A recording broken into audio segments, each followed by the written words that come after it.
제가 목회를 처음 시작할 때가 30대 초반이었습니다. 그러니 제대로 아는 것도 그리고 제대로 하는 것도 없었을 겁니다. 그런데도 다른 사람들보다 한 10년 먼저 목회를 시작해서 그런지 제 얼굴이 10년 더 중후해졌어요. 그래서 저보다 10년 선배인 목사님네 교회에 가서 설교를 하면 다 제가 더 나이가 많다고 또 얘기하고 막 그랬습니다. 그것도 그럴 것이 목회를 시작하면서 풀리지 않는 저만의 숙제가 있었습니다. 그것은 우리 세대의 사람들을 이해할 수가 없는 겁니다. 어떻게 저런 삶을 사실까? 어떻게 저렇게 생각할까? 그러면서 제가 풀리지 않는 그 과제 중에 하나인 나이 든 성도들을 연구하기 시작했습니다. 그래서 제가 목회자 연장 교육으로 한 부분으로 제가 책을 읽고 논문까지 쓴 것이 중년기입니다. 40대, 50대 사람들은 무슨 생각을 하고 살까? 그때 제가 읽었었던 책들이 중년은 아프다, 아플 수도 없는 마흔이다, 마흔 행복을 말한다 라는 책들입니다. 그 중에 특별히 50대를 말하는 책이 하나 있었습니다. 그 책이 베이비 부모 시대를 말하는 그들은 소리내 울지 않는다라는 책입니다. 참 마음에 와닿습니다. 이 책은 서울대 사회학 교수가 대리운전을 불러서 집에 가는 중에 운전하는 분이 자기랑 나이가 똑같다는 것을 알게 됩니다. 그러면서 진지한 얘기를 하다가 친구가 돼요. 이분은 잘 나가던 회사에서 부장으로 퇴직하고 집안의 생활비를 좀 벌자고 아르바이트로 대리운전을 밤에 뛰는 겁니다. 그와의 대화 속에서 30년 만에 자신을 되돌아보게 됩니다. 그러면서 책이 시작됩니다. 이 책은 중년의 사람들이 겪는 아픔을 고스란히 담고 있습니다. 중년의 서글픔 그리고 뜨거운 눈물에 대한 이야기들입니다. 20, 30대는 인생을 마치 산에 오르는 것처럼 달려갑니다. 그들은 인생이 확실해요. 힘도 있고 열정도 있습니다. 야망도 있어요. 이루려고 하는 포부도 있습니다. 노력하면 다 할 수 있다라고 믿고 달려갑니다.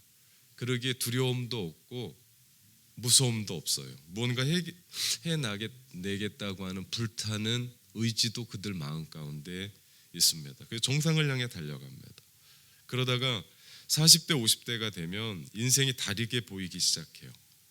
인생은 정상을 올라가는 것이 아니라 마치 언제 끝날지 모르는 사막을 지나가는 것과 같은 것을 깨닫게 됩니다. 인생은 무언가를 성취하려고 달려가는 것이 아니라 살아남기 위해서 살아가는 것이다 라는 것을 절감하게 됩니다. 갈수록 쉽지 않습니다. 세월이 가면 갈수록 뭔가가 풀려지고 뭔가 해결돼야 되는데 더 많은 것들이 쌓입니다. 그러면서 자연스럽게 인생의 광야를 경험하게 됩니다. 이것은 나이만이 아니에요. 세월만이 아닙니다. 내가 겪게 되는 상황과 환경에 우리가 접하게 되면 우리는 또 살면서 자연스럽게 20대에도 아니 10대에도 인생의 광야는 만납니다. 내가 어떻게 할 수가 없습니다. 내가 해도 안 되는, 이건 노력으로도 안 될 것 같은 그런 광야를 만나기도 합니다. 인생이 광야인데 산을 오르는 것처럼 광야를 살면 큰일이 납니다. 갈 수도 없을 뿐더러 그게 맞는 줄 알고 달리면 자칫하면 목숨을 잃습니다. 광야의 목적은 단 하나입니다. 살아내는 겁니다. 광야는 그곳을 통과하는 거예요. 그렇게 중년을 연구하고 목회를 준비했을 때가 있었는데 제가 벌써 시간이 지나서 그 나이가 됐어요. 지난주 한 주는 아내가 없어서 그런지 귀염둥이 서진이가 없어서 그런지 그 빈자리가 커서 그랬는지 몰라도 제가 많이 아팠습니다. 감기 몸살로 제가 월요일날 지난주에 8가정이 감기 때문에 못 나와서 괜찮냐고 전화를 다 돌리고 제가 유선상으로 감기에 옮았는지 감기가 옮았습니다. 누웠는데 아이고 소리가 막 절로 나는 거예요. 우리 아이들이 아빠 왜 그러냐고, 머리가 지끈지끈 아프고 온몸이 누가 때리는 것 같아요. 식은땀은 저를 잘 안 나는데 식은땀이 나고 방에서 끙끙대고 있는데 우리 이삭이왈 아빠 밥 안 먹어요. 네, 이 이야기는 식사를 다 차려놨으니 드시오라는 얘기가 아니라 아빠 왜 밥 안 주냐고 저한테 묻는. 며칠 동안 이렇게 해도 안 되고 저렇게 해도 안 되고 힘들었습니다. 정말 광야 그 자체였습니다. 수많은 사람들이 책을 보면, 세상의 책을 보면 다들요 광야를 어떻게 걷느냐가 아니라 산을 어떻게 오를지에 대한 자기의 개발, 자기 처세술에 대한 얘기를 참 많이 합니다. 그리고 많은 사람들이 그런 거 사서 봐요. 그리고 나도 그 산에 오를 줄 압니다. 오릅니까? 안 됩니다. 왜냐하면 인생은 산이 아니라 광야를 걷는 길이기 때문에. 어떻게 하면 남보다 더 큰 산을 오를 수 있을까? 어떻게 하면 남이 가지 않은 산을 갈 수 있을까를 세상은 이야기합니다. 그런데 우리네 인생은 산에 오르는 것보다 광야를 지나는 것에 더 닮아 있습니다. 결혼하는 것은 산에 오르는 겁니다. 그러나 결혼 생활은 광야를 통과하는 겁니다. 아이를 낳는 건 산을 오르는 겁니다. 그러나 아이를 낳고 바르게 성장시키고 기르는 건 광야를 통과하는 겁니다. 직장에 들어가는 건 산에 오르는 겁니다. 그러나 직장 생활 그 안에서 관계가 이루어지고 직장에서 일을 하는 것은 마치 광야를 통과하는 겁니다. 이처럼 광야를 지나는 것이 인생인데 많은 사람들이 산 오르듯이 그 광야를 올라타니까 안 되는 겁니다. 다들 그 인생 살아가면서 로프와 등산화만 들고 달려가니까 힘들고 벅차고 결국에는 포기하는 겁니다. 인생에서 광야가 더 많이 펼쳐져 있음을 안다면 사람들은 더 높은 곳을 향해서 오르려고 발버둥 치지 않을 겁니다. 그러면 삶은 달라집니다. 더 빨리 올라가려고 애쓰지도 않을 겁니다. 그러면 힘들지도 지치지도 낙심하는 일도 없을 겁니다. 그래서 인생이 광야를 걷고 있다는 것을 깨닫고 나면 사람의 생각이 바뀌어요. 관점이 바뀝니다. 내가 렌트집에 살면서 내 집이 없다고 불평하지 않습니다. 왜냐하면 나는 지금 광야를 걷고 있기 때문입니다. 내가 많은 것들을 모아두고 곳간에 뭔가가 없어도 원망하지 않습니다. 왜냐하면 우리는 지금 광야를 지나고 있기 때문입니다. 내가 지금 남보다 건강하지 못하고 몸이 아파도 내가 좌절하지 않습니다. 왜냐하면 나는 광야를 걷고 있기 때문입니다. 이런 삶으로 우리 인생을 보게 되면 우리의 삶은 전혀 다르게 우리 자신을 보게 됩니다. 광야에서 필요한 것은 번쩍이는 황금이 아니라 목마름을 해결해 줄 수 있는 생수입니다.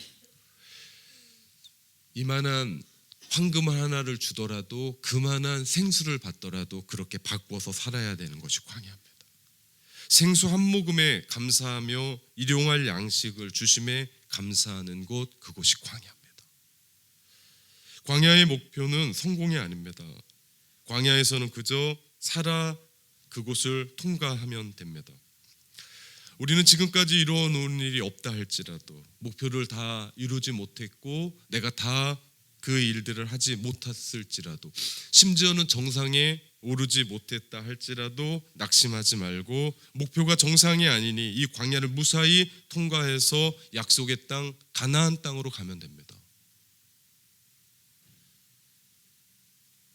성경은 정상의 자리에 오르는 법을 가르쳐주지 않습니다.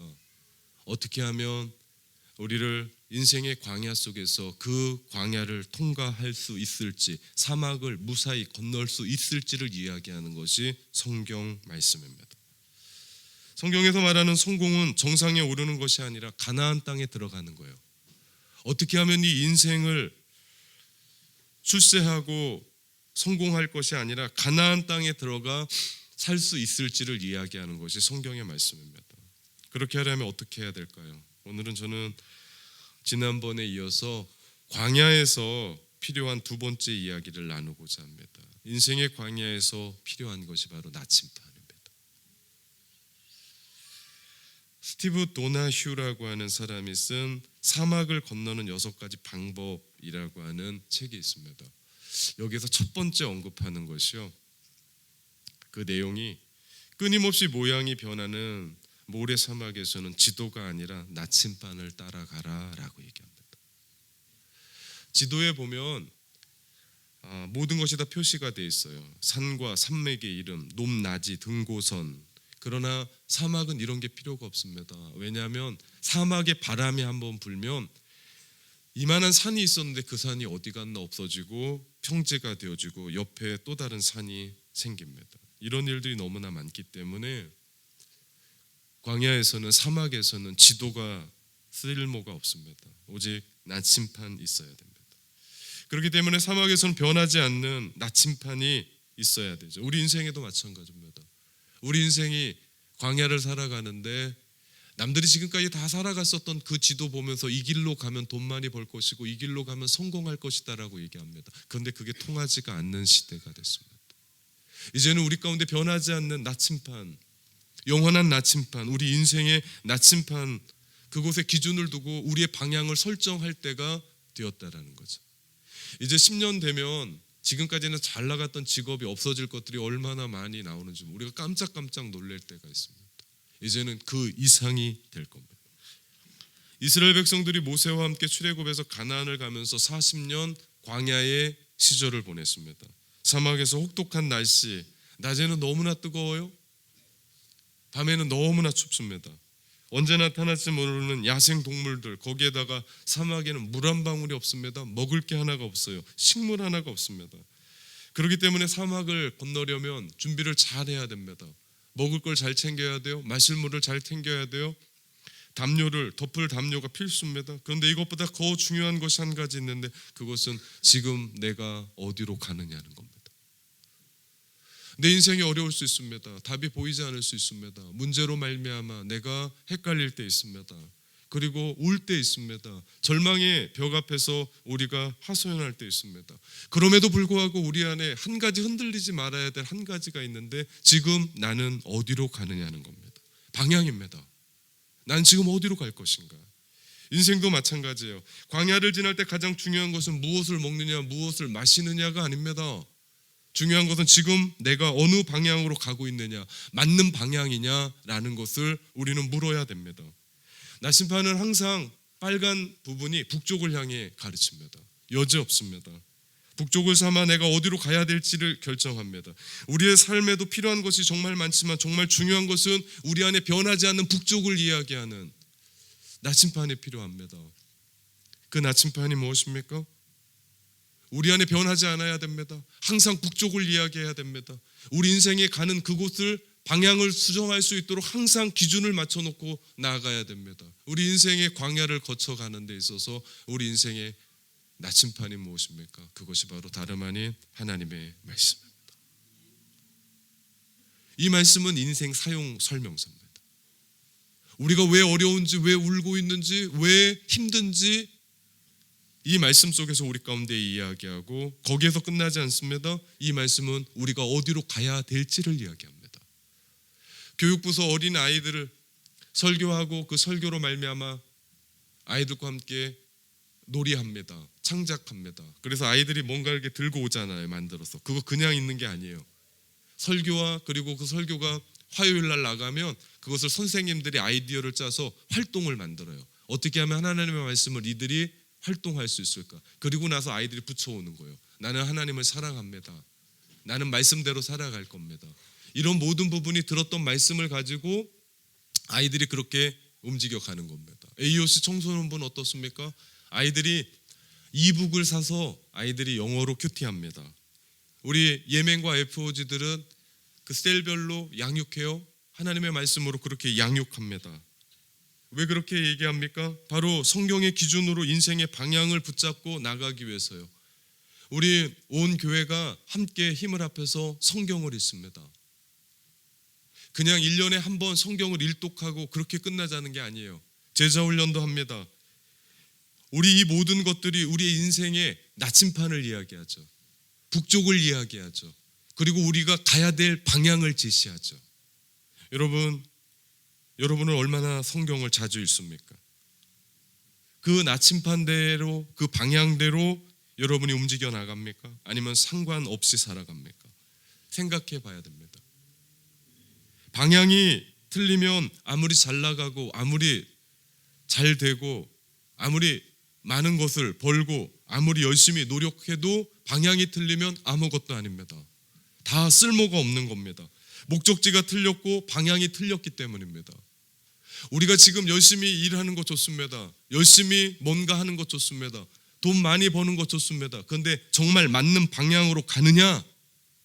정말 하나님의 말씀대로 내 인생이 이끌어 가져가고 있느냐? 지금 내 인생이 어려운지 쉬운지 그건 문제되지 않습니다. 왜냐? 이스라엘의 40년 광야는 가나안으로 들어가는 하나님의 백성을 만드는 하나님의 광야 학교였기 때문에 축복의 자리였습니다. 그 어떤 조상들도 먹지 못했던 것 그들이 먹었습니다. 그 어떤 조상들도 하나님 앞에 그렇게 보호받은 때가 없었습니다. 그런데 그들이 광야에 있을 때 그들은 축복을 경험합니다.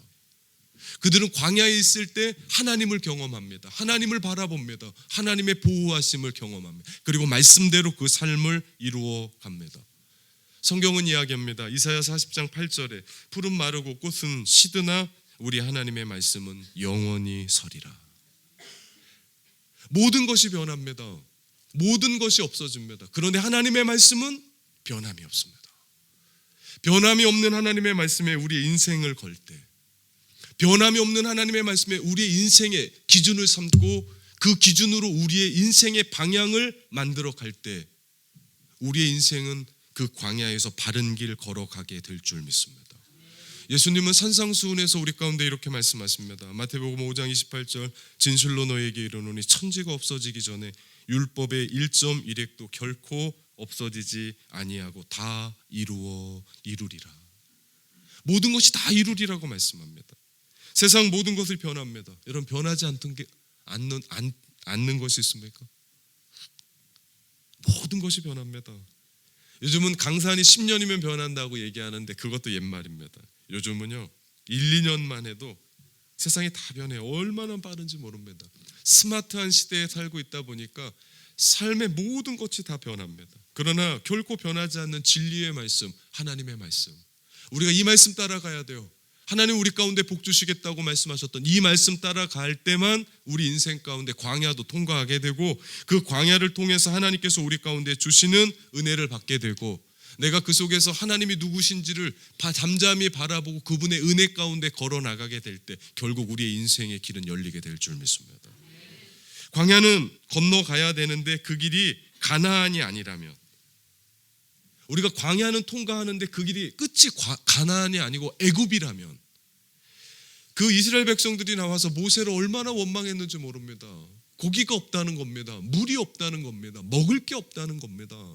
그렇게 원망 불평했습니다. 그러면서 일어났습니다. 한 부류가 어디로 가자고요? 애굽으로 다시 가자. 그랬을 때 어떻게 됐습니까? 땅이 갈라지며 그 모든 것들이 무너뜨려졌습니다. 여러분 만약 우리가 지금 광야를 통과하고 살아가는데 우리의 지금 방향이 가나안이 아니라 애굽이라면, 다 갔는데 애굽이라면 이런 일들이 있을 수도 없고 있어서도 안 되지만 만약 그렇게 되면 큰일이 납니다. 그렇기 때문에 내가 지금 이 고생을 왜 하고 있고 이 고난을 왜 겪고 있고 인생의 안타까운 문제가 우리 가운데 있을 때에도 우리 안에 절대 기준은 다른 사람이 아니에요.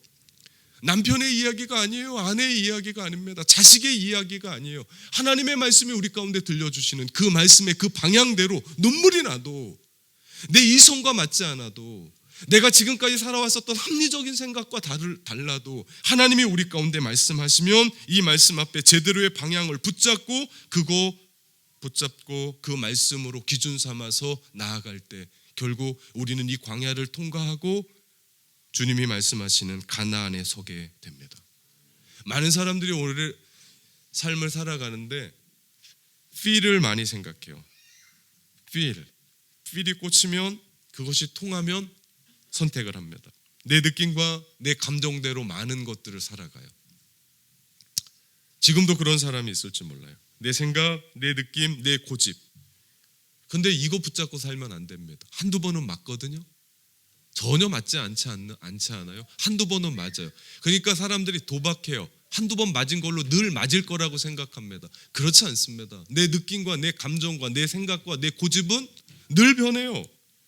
그거 안 변하면 그거 붙잡고 가도 돼요. 그러면 지난번에 맞은 것 이번도 맞습니다. 그런데 이 감정과 내 생각과 고집은 늘 바뀌어요. 늘 생각이 바뀝니다. 그거 붙잡고 살아가면 안 됩니다.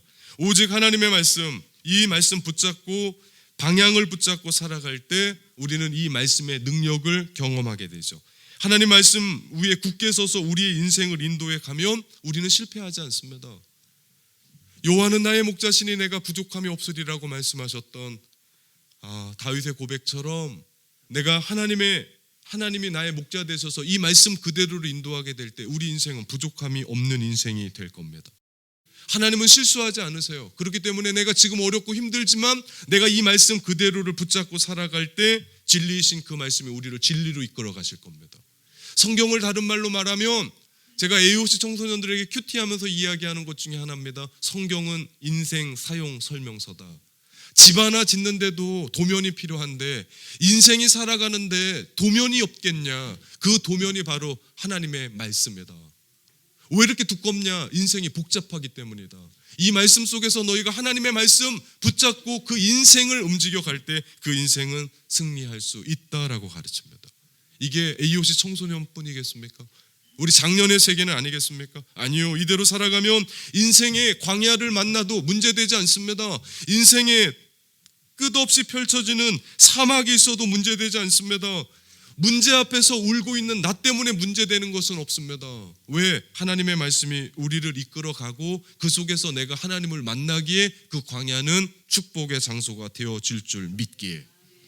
그렇기 때문에 우리가 인생의 광야 살아갈 때 이 말씀 붙잡지 못하면 우리에겐 모든 것들이 흐트러집니다. 생각해 봅시다. 인생의 광야를 살아가는데 내가 지금 붙잡고 있는 게 뭔가? 그나마 조금 남아있는 통장의 계좌의 돈입니까? 그나마 붙잡고 있는 여러분 인생의 그 누굽니까? 그래도 믿을 만한 나를 후원해 주는 누굽니까?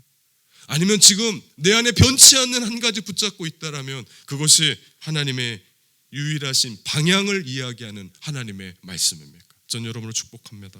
하나님의 말씀 붙잡고 인생의 광야에서 흔들림 없는 삶을 이루어 가시기를 축원합니다. 오늘 말씀에 보면 하나님께서 광야를 이야기하면서 3절 말씀에 사람이 떡으로 사는 것이 아니라 여호와의 모든 말씀으로 사는 거라고 얘기합니다. 변하는 것 따라 살아가면 인생이 망하지만 진리의 말씀, 변하지 않는 하나님 말씀 기준 삼고 살아가면 인생은 멋진 인생이 되죠. 이스라엘 백성들이 광야 40년 살아가면서 그들에게 물이 없었습니다. 춥고 더웠습니다. 먹을 것이 없었습니다. 하지만 하나님께서 그들을 지켜주셨죠. 밤에는 불기둥이, 낮에는 구름기둥이 메추라기와 만나를 그들에게 먹여주셨습니다. 그들을 보호하셨습니다. 그들을 입혀주셨습니다. 40년 동안 옷이 헤어지지 않았어요. 40년 동안 신발이 떨어지지가 않았습니다. 40년 동안 발이 부르트지 않았습니다. 여러분 그런 삶이 있습니까? 그런 옷 입고 있는 사람이 있어요? 40년 동안 입었는데 떨어지지 않고 40년 신었는데 신이 닳지 않고 40년 신었는데 내 몸에 어렵지 않은 게 있습니까? 이것이 기적 아닙니까? 반석을 쳤더니 물이 납니다. 돌멩이 쳤는데 어떻게 물이 납니까? 땅을 파야죠. 그러나 말씀대로 움직여 나가는 광야, 사막에서는 이런 일들이 가능하더라. 인생의 광야도 다르지 않습니다. 여러분에게도 이런 일들이 있지 않습니까? 제가 설교를 준비하면서 정말 이번 주 설교를 어떻게 해야 되나 고민했습니다. 교회에 전혀 상관없을 것 같은 이삭이가 아빠 이번 주 설교할 수 있어요? 저한테 묻는 겁니다. 정말 그 정도로 제가 힘들었습니다. 하나님의 인생의 광야를 몸소 경험했습니다. 정말 어려웠습니다. 앉아도 어렵고 일어나도 어렵고 누워도 어렵고 식은땀이 흘러나는데 야 벌써 50견이 오나 그런 생각을 했습니다. 참 어려웠습니다. 그러면서도 이 광야를 어떻게 살아가야 되는지를 제가 생각했습니다. 오늘 이 설교도 하나님의 은혜죠. 이것이 어디 저뿐이겠습니까? 우리가 살아가는 인생 속에 하나님이 지키시고 인도하시는 크고 작은 일들이 우리의 삶 가운데 다 있는 거 아닙니까? 여기까지 못 넘을 줄 알지 않았습니까? 내가 이거 못 넘는 거 아닌가라고 생각하지 않았습니까? 하나님의 섭리 아니고 하나님의 은혜 아니면 내가 여기까지 올 수 없다고 생각하는 것들이 얼마나 많았습니까? 내가 잘나서도 아니고 내가 노력해서도 아니고 내가 부족하지만 예수 그리스도께 초점 맞추고 신앙 붙잡고 내가 살아왔더니 하나님이 나를 지키시더라, 나를 여기까지 오게 하시더라. 그 광야의 은혜를 맞고 살아가는 것이, 경험하고 살아가는 것이 우리의 삶의 모습 아닙니까?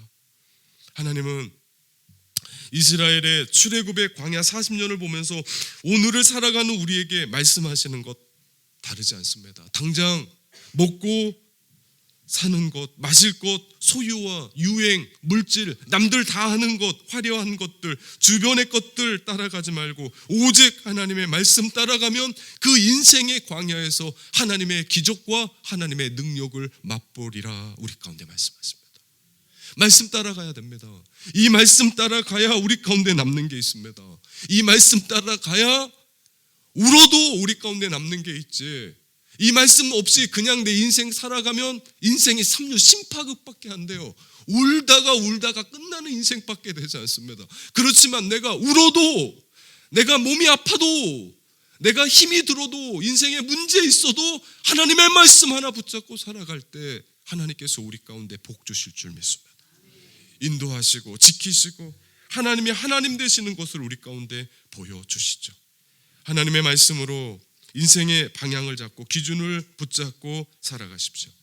여러분의 자녀들에게도 이것을 그대로 가르쳐 주십시오. 절대 기준인 하나님의 말씀을 붙잡고 우리 가정은 간다, 하나님의 말씀만 붙잡고 우리의 인생의 방향을 결정한다. 그렇게 된다면 문제될 것도, 고민할 것도, 아파할 것도, 좌절할 것도, 절망할 것도 없게 될 줄 믿습니다.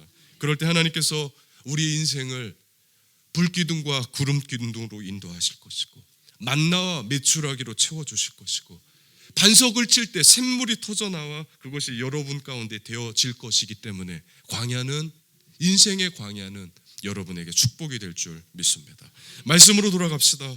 이제부터 말씀을 절대 기준 삼고 그 말씀 붙잡고 그 말씀으로 나침반 삼아서 우리의 영원한 진리로 우리를 영원한 가나안 땅으로, 우리를 예수 그리스도께로 인도하시는 그 주님께로 나아갑시다. 사랑하는 성도 여러분, 지금 인생의 광야를 맞습니까? 그렇다면 무엇보다도 나침반을 보십시오.